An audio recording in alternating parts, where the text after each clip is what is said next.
Good afternoon children. जैसे कि आप लोगों को पता है कि हम लोग थर्ड चैप्टर गवर्नमेंट पढ़ रहे थे, सरकार। उसका हम आधा पढ़ चुके थे। Let's begin the next step, the page number 114, women's suffragette movement, अर्थात महिलाओं का आंदोलन किस चीज़ों को लेकर। The government in Europe and America, in spite of being democratic, did not give right to vote to women. अब जैसे कि अमेरिका और यूरोप की बात करें तो वो डेमोक्रेटिक कंट्री होने के बावजूद, लोकतांत्रिक देश होने के बावजूद, उन्होंने महिलाओं को वोट देने का अधिकार नहीं दिया था। It implies that they had not adopted the universal adult franchise. अब जैसे कि मैंने आपको पढ़ाया था कि यूनिवर्सल एडल्ट फ्रांसिस के तहत क्या होता है कि कोई भी व्यक्ति, चाहे वो गरीब हो, अमीर हो, पुरुष हो, नारी हो या किसी दूसरे जेंडर का क्यों ना हो, वो अगर 18 साल उम्र का है तो उसको अधिकार मिलना चाहिए वोट देने का। पर यहाँ यूरोप और अमेरिका में यहाँ पर लोगों ने यूनिवर्सल एडल्ट फ्रांसिस का जो नियम था, जो प्रिंसिपल था, उनको उन्होंने लागू नहीं किया था अमेंडमेंट को। As they had prejudice that women are inferior to man in thinking and abilities. उनका कहना यह था कि जो महिला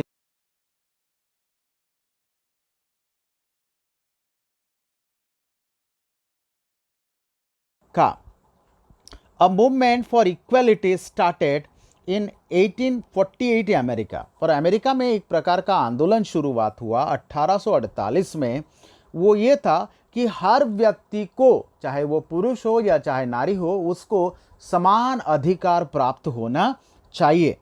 इन America women got their voting rights in 1920। और इसी आंदोलन की वजह से उनको 1920 में अधिकार मिला वोट देने का। Anti-apartheid movement.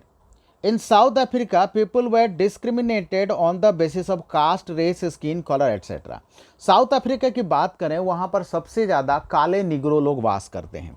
तो वहाँ का जो सरकार था, अर्थात वहाँ पूरी तरह से वोट देने के लिए पाबंदी लगाई गई थी। उनका अगर कास्ट निचले जात का हो, वो अगर काले रंग के हो, अगर गरीब हो वगैरह। The whites had a right to vote while the black were not allowed to vote. क्योंकि वहाँ अंग्रेजों का शासन था, तो वहाँ वो लोग सिर्फ गोरे लोगों को अधिकार देते थे वोट देने का और काले लोगों को बिल्कुल नहीं। The whites were powerful and rich even they the whites were powerful and rich even they lived in different colonies. The blacks were not allowed to live here. अब जैसे कि जो गोरे लोग होते थे वहाँ पे साउथ अफ्रीका में, वो सबसे ज़्यादा शक्तिशाली थे क्योंकि पावर उनके हाथ में थी। ऊपर से वो अमीर थे, तो वो एक कॉलोनी में रहते थे और इनको, जो काले लोग थे, इनको वहाँ पर अलाउड बिल्कुल नहीं था। They were forced to go different school, hospital etcetera. वहाँ पर ये नियम था कि काले लोग अलग स्कूल में पढ़ेंगे और गोरे लोग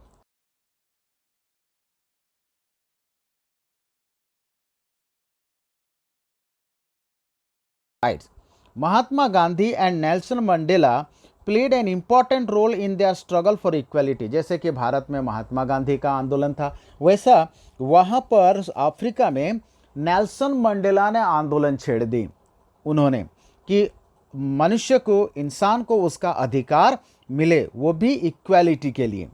Their struggle became very strong in 1970s and 1991 the apartheid laws were abolished. अब जैसे कि उनका जो आंदोलन था 1970 में बहुत ही मजबूत था, जिसकी वजह से वो जो नियम लागू हुआ था एंटी एपार्थाइड, ये रोल को, इस नियम को पूरी तरह से डिसॉल्व कर दिया गया।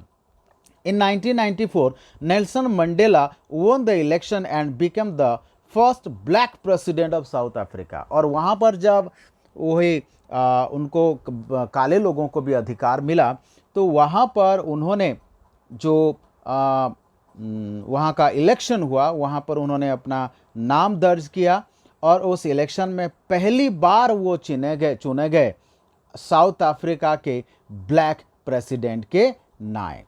सो बच्चों, that's why the government is need, क्योंकि government is a group of people that governs a community. So have a great day.